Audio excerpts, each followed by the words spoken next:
கல்வி அழகே அழகு, கல்வியே அழகு, கல்வியே மிகப்பெரிய ஆயுதம் என பழமொழிக்கு இணங்க ஆரணி அண்ணா ஐஏஎஸ் அகாடமி நேற்றைய வீடியோவை நீங்கள் கல்வி உளவியலை பற்றியான விஷயங்கள் நம்ம நிறைய சொல்லியிருக்கோம். அதனுடைய தொடர்ச்சியான வீடியோவில் இன்றைக்கி பார்த்தோம்னா 11 முறைகள் நான் உங்களுக்கு சொல்லியிருப்பாங்க.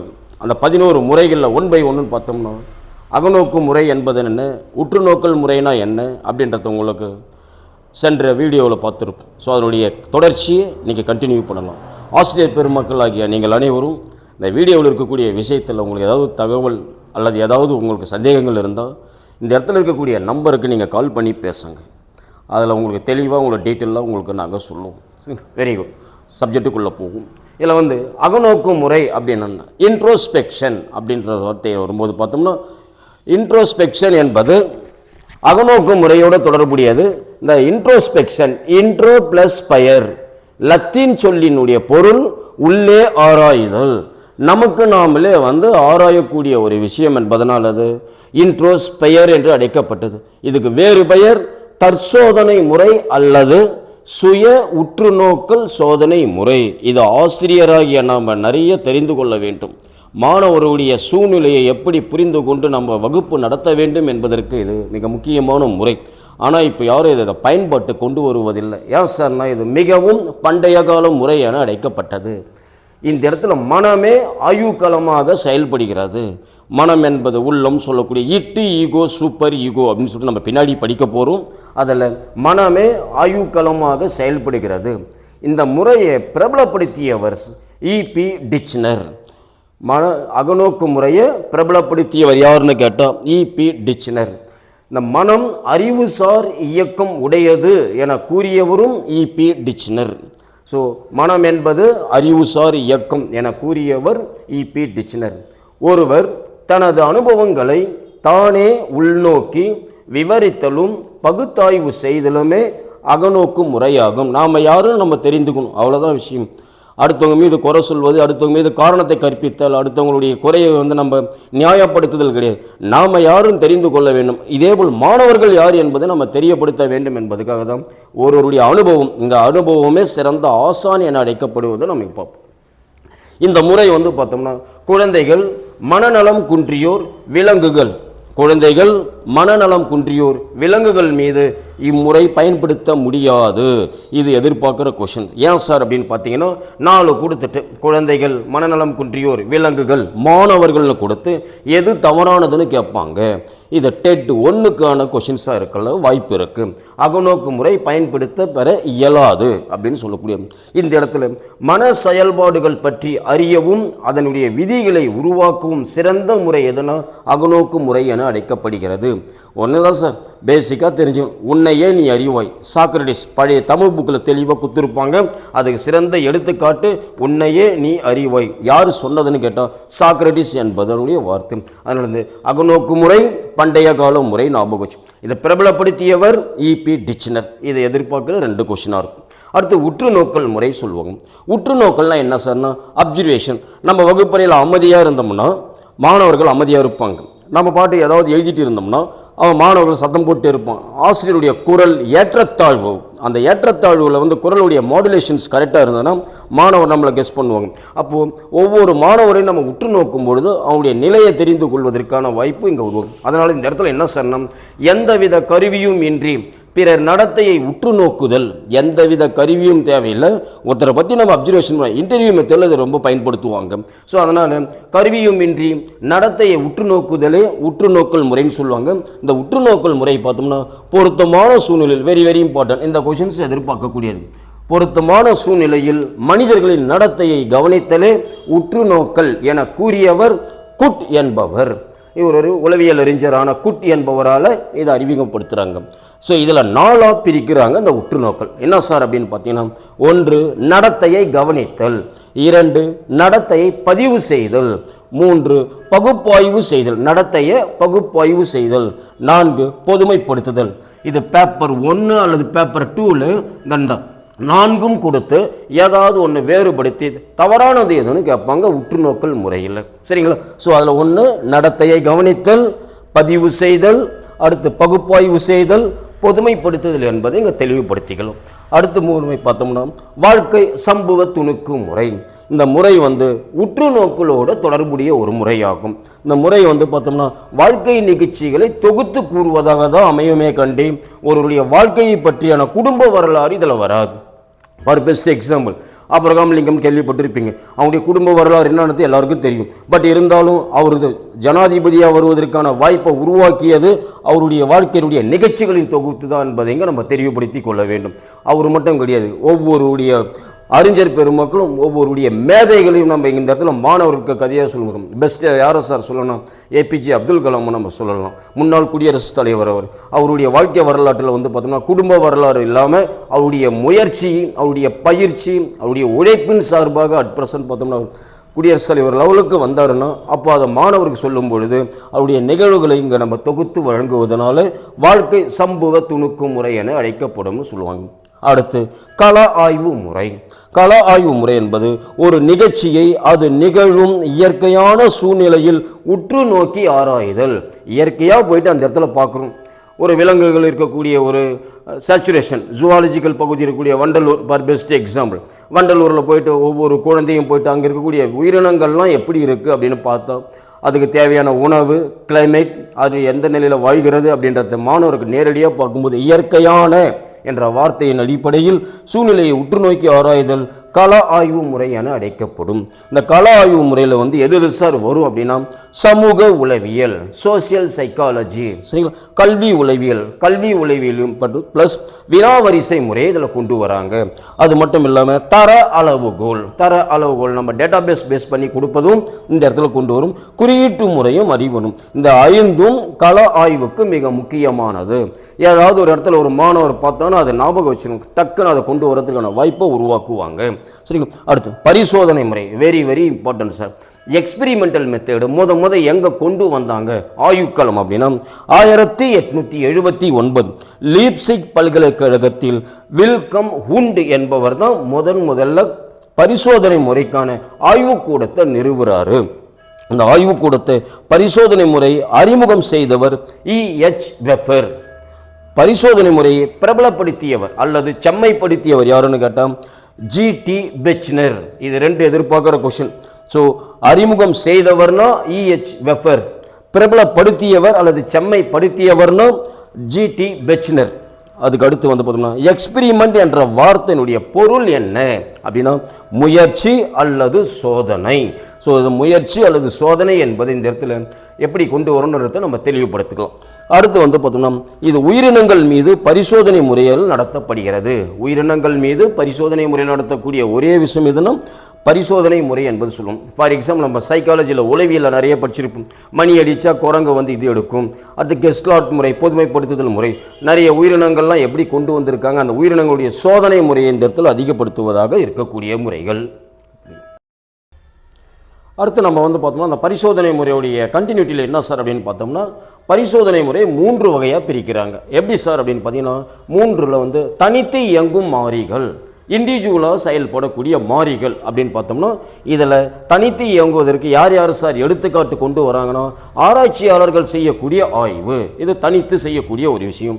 அடுத்து ஆசிரியர் பயன்படுத்தும் கற்பித்தல் முறை. நம்ம கற்பித்தல் பயன்படுத்துகிற முறை நமக்கு தெரியும்.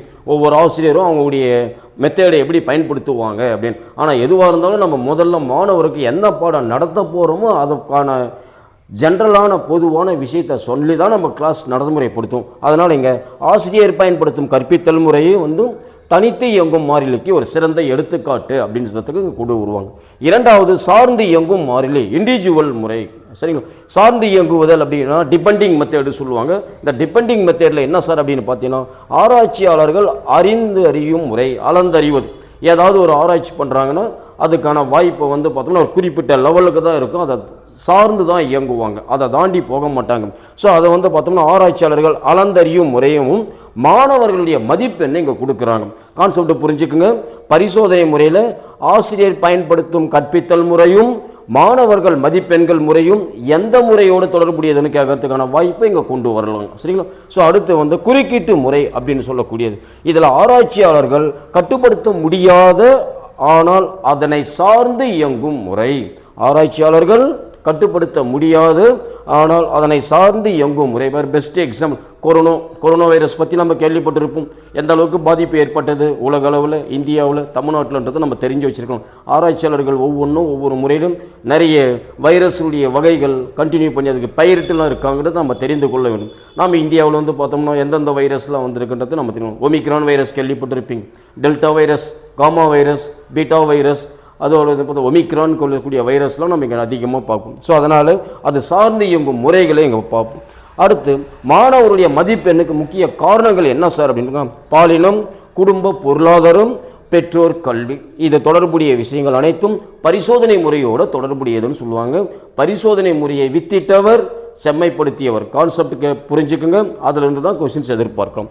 அடுத்து வளர்ச்சி சார் ஆய்வு முறை, டெவலப்மெண்ட் சர்ச். வளர்ச்சி என்பது என்ன அப்படின்றதுல வர பார்த்தோம்னா இது ரெண்டா பிரிக்கிறாங்க. ஒன்று நீள் ஆய்வு முறை, ரெண்டு குறுக்கீட்டு ஆய்வு முறைன்னு சொல்லுவாங்க. ஒரு வளர்ச்சி என்பது என்ன சொன்னா, வளர்ச்சி படிநிலை குழந்தைகள் பல ஆண்டுகளாக உற்று நோக்கும் முறையாகும். வேறு எந்த குழந்தையும் தேவையில்லை, நம்ம வீட்டில் வர குழந்தைகளை பேஸ் பண்ணியே நம்ம இங்கே கொண்டு வரலாம். ஒவ்வொரு குழந்தையுடைய மெத்தடை நம்ம இங்கே தெளிவுபடுத்திக்கலாம். ஃபார் பெஸ்ட் எக்ஸாம்பிள் என்ன சார் அப்படின்னு பார்த்தீங்கன்னா, 1ஆம் வகுப்பு, 3ஆம் வகுப்பு, 7ஆம் வகுப்பு, அடுத்து வந்து பார்த்தோம்னா 9ஆம் வகுப்பு, 11ஆம் வகுப்பு கண்டிப்பாக உங்கள் வீட்டில் இருக்கிற குழந்தைங்க படிப்பாங்க. அந்த குழந்தைகளுடைய நிலை என்ன, அடுத்து 2 சரிங்களா, 5, அடுத்து வந்து பார்த்தோம்னா 6, அடுத்து வந்து பார்த்தோம்னா 8, 10, 12 இந்த குழந்தைகள்லாம் பார்த்தீங்கன்னா எப்படி வளர்றாங்கிறது நம்ம ஈஸியாக தெரிஞ்சுக்கணும். கான்செப்ட் என்ன சார் அப்படின்னா, மேல் உள்ள குழந்தைகள் அனைத்தும் உறுப்பு வளர்ச்சி அதிகரிப்பதனால் அந்த குழந்தைங்க எப்படி படிக்கிறாங்க என்ன பண்ணுறாங்கன்னு நம்மளால் கெஸ் பண்ண முடியாது. ஆனால் அவங்க எந்த பிரச்சனையும் கொண்டு வர மாட்டாங்க. ஆனால் அது கீழே இருக்கிற வகுப்பில் படிக்கிற குழந்தைங்களாம் பார்த்தீங்கன்னா அடல்ட் ஹார்மோன்ஸ் அதிகமாக சுரப்பதனால, வளர்ச்சி சார்ந்த நிகழ்வு அதிகமாக இருப்பதனால ஈஸியாக கோவப்படுவாங்க, எழுத்தெறிஞ்சு பேசுவாங்க, எந்த ஒரு விஷயத்தையும் அனலைஸ் பண்ண மாட்டாங்க. ஸோ அதனால் அந்த நிலையில் இருக்கிற குழந்தைகள் எப்படி இருக்காங்கன்றதில் இந்த பேஸ் பண்ணி இந்த இடத்துல கொண்டு வருவாங்க. அதனால தான் தேர்வு முறைகள்லாம் இந்த ஸ்டேஜில் வச்சுருப்பாங்க. சரிங்களா. இதில் வந்து பார்த்தோம்னா ஹார்வர்ட் பல்கலைக்கழகம் வெரி வெரி இம்பார்ட்டன்ட். ஹார்வர்ட் பல்கலைக்கழகத்தில் 3500 குழந்தைகள் வந்து 12 ஆண்டுகளாக ஆய்வு செய்தவர். ஹார்வர்ட் பல்கலைக்கழகத்தில் 3500 குழந்தைகள் சரிங்களா 12 ஆண்டுகளாக வளர்ச்சி சார் ஆய்வு செய்தவர் யாருன்னா ஜீன் பியாஜே. இந்த ஜீன் பியாஜே என்பவர் கொண்டு வரும். அதனால் இது நீள் ஆய்வு முறை என அழைக்கப்பட்டது. அடுத்து வந்து பார்த்தோம்னா குறுக்கீட்டு ஆய்வு முறை. இதில் வளர்ச்சி நிலை கண்டிப்பாக இருக்கும். ஆனால் என்ன சார் இதில் ஒன்றுனா நடத்தையை கவனிப்பாங்க, பிஹேவியரிசத்தை கண்காணிப்பாங்க, எப்படி நடந்துக்கிறாங்க அப்படின்றத கண்காணிக்கும் முறை, உற்று நோக்கும் முறை. இது யார் சார் கொண்டு வந்தாங்க அப்படின்னு பார்த்தோம்னா ஹிர்லி வான் மற்றும் ஆலன் ஸ்டைன் இருவரும் சேர்ந்து வளர்ச்சி ஆய்வு முறையில் குறுக்கீட்டு முறை அறிமுகம் செய்கிறாங்க. அடுத்து தனியால் ஆய்வு முறை.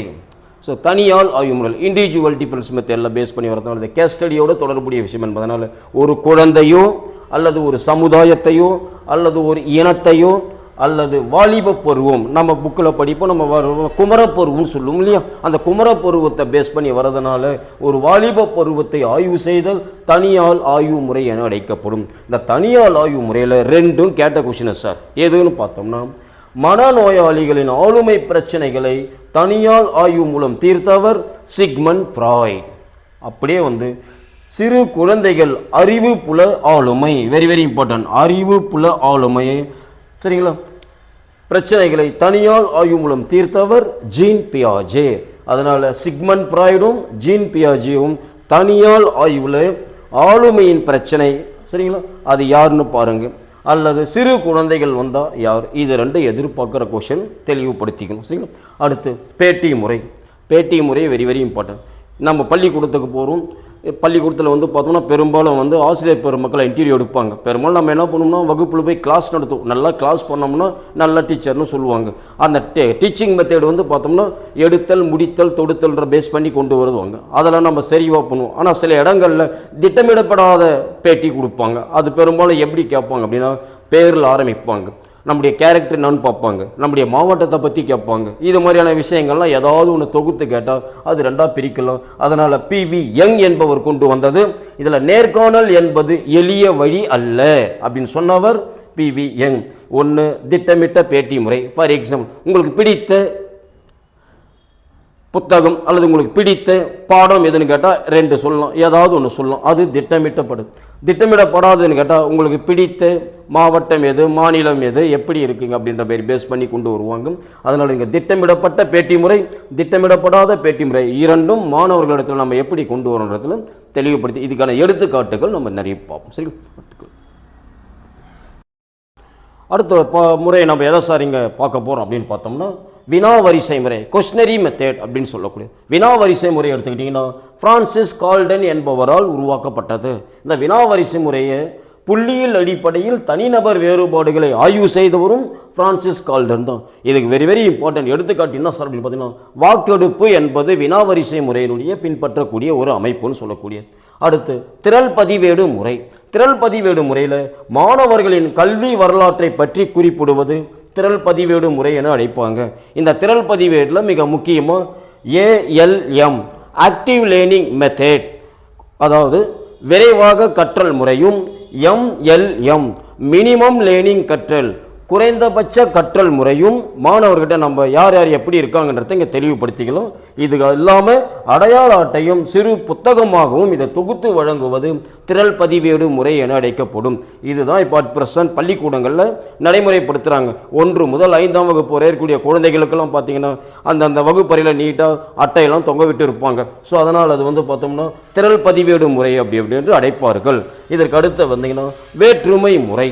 வேற்றுமை என்பது என்ன சார்னா தனிநபர் வேறுபாடுகள் அடிப்படையாக கொண்டது, தனிநபருடைய வேறுபாடு டிஃபரன்ஷியல் அடிப்படையில் கொண்டது.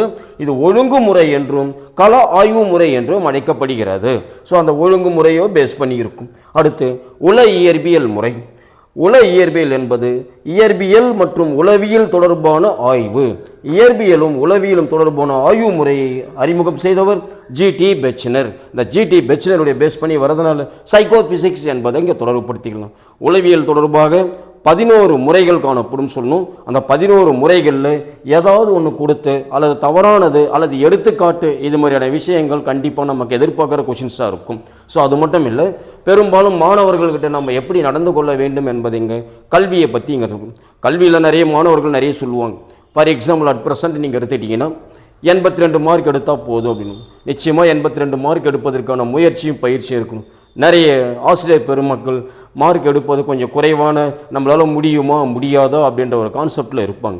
அதுக்கு மிக முக்கியமாக ஒரு விஷயத்தை இங்கே நான் தெளிவுபடுத்திக்கிறேன். ஃபார் எக்ஸாம்பிள் நம்ம டீச்சர் ஆகிய நம்ம அதிகமாக பயன்படுத்துகிற வார்த்தைகள் பார்த்திங்கன்னா ஃபெயில், எண்ட், நோ. ஃபெயில்ன்ற வார்த்தை அதிகமாக யூஸ் பண்ணும். எண்ட் முடிஞ்சிச்சு, நோ இல்லவே இல்லைன்ற மாதிரி இருக்கணும். ஆனால் இதுக்கான நெகட்டிவ் வார்த்தைக்கான பாசிட்டிவ் வார்த்தை என்னன்னா ஃபஸ்ட் லேர்னிங் இன் அட்டெம்ப்ட். ஸோ ஃபஸ்ட், சரிங்களா, லேர்னிங் இன் அட்டெம்ப்ட். ஒவ்வொரு முறையும் முதல் முறையாக நாம் படித்து கொண்டிருக்க வேண்டும் என்பதை இங்கே சொல்லுவாங்க ஃபெயில் என்ற வார்த்தை, சரிங்களா. அடுத்து end, effort never dies. Effort முயற்சி, சரிங்களா, ஒருபோதும் சாகாது. அதனால் எஃபோர்ட் நெவர் டைஸ், சரிங்களா. அடுத்து நெக்ஸ்ட் ஆப்பர்ச்சுனிட்டி, அடுத்த வாய்ப்பு. ஸோ டெட் எக்ஸாம் எழுதக்கூடிய ஆசிரியர் பெருமக்கள் அனைவருக்கும் 2025 ஒரு கோல்டன் ஆப்பர்ச்சுனிட்டியாக இருக்கும். இந்த தேர்வில் நீங்கள் அனைவரும் வெற்றி பெற்று சிறந்த ஆசிரியர்களாக பணிபுரிந்து ராதாகிருஷ்ணன் விருது வாங்க வேண்டும் என சரி ஆரணி அண்ணா IAS அகாடமியின் சார்பாக நன்றி கலந்த வணக்கம் தெரிவித்துக்கொள்வோம். நன்றி.